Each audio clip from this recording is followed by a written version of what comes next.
Unlock the power to freeze fleeting moments or paint with light and motion on your Canon Eos 250d. First, let's dive into shutter priority mode.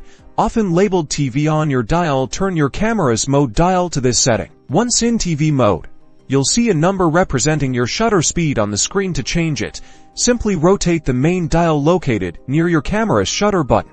A fast shutter speed, like 1/1000th of a second, is perfect for freezing action, think sports, or playful pets. A slower speed, such as 1/30th of a second, will introduce motion blur, ideal for creative effects like flowing water or light trails.